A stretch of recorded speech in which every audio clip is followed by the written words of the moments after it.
สองหัวใจบ่พันเบืองความสัมพันธ์สองเมืองยังคงค้างอยู่คือ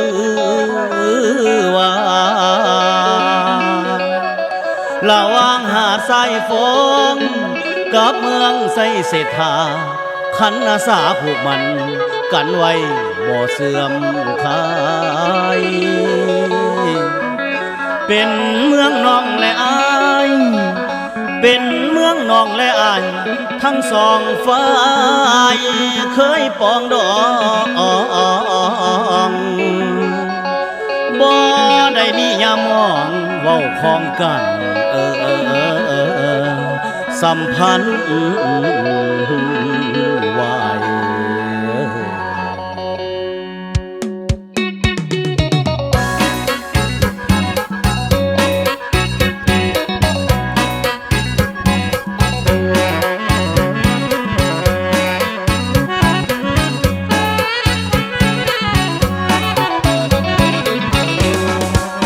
สัมพันธ์สองเมืองทุกเรื่องบ่เคยแปรผัน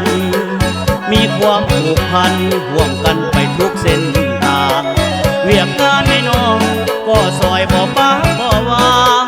บ่ได้กันกลางทุกอย่างประสานผมเกี่ยว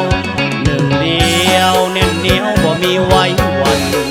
ความหาผูกพันสำคัญยิ่งกว่าสิว่าเมืองหาดทรายฟองเมืองไอ้น้องกับไสเศรษฐาเหมือนเข้ากับปางคู่กันมาบ่มีวัน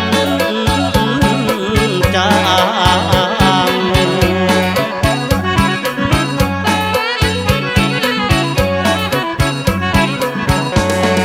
โอ้ยเด้นางสองเมืองสร้างบนทางแก่สองสองเมืองสร้างบนทางแก่สองมวนในหมองมวนใดไปเรื่อยสู่ยังแม่นอยู่กำเขตทินแดนใด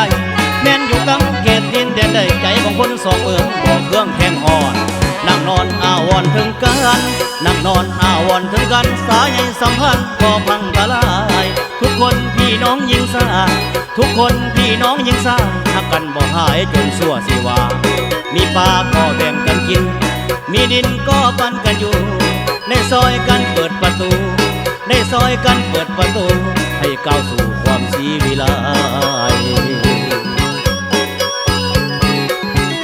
สองเมืองใดเอาใจผูกจองสองเมืองใดเอาใจผูกจองไว้สนองโซสินดินฟ้าห่างหายเมืองน้องอายก็ยอมห่างกันนี่เมืองน้องอายก็ยอมห่างกันนี่ขอผูกพันไมตรีสู่ยามบ่หมายบางสู่ยามบ่หมายบาง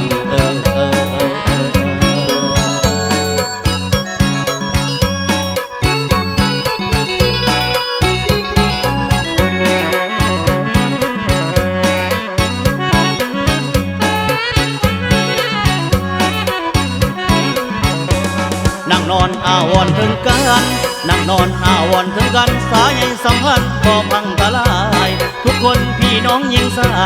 ทุกคนพี่น้องยิงสาหักกันบ่หายจนสั่วสิว่ามีปลาก็แบ่งกันกินมีดินก็ปันกันอยู่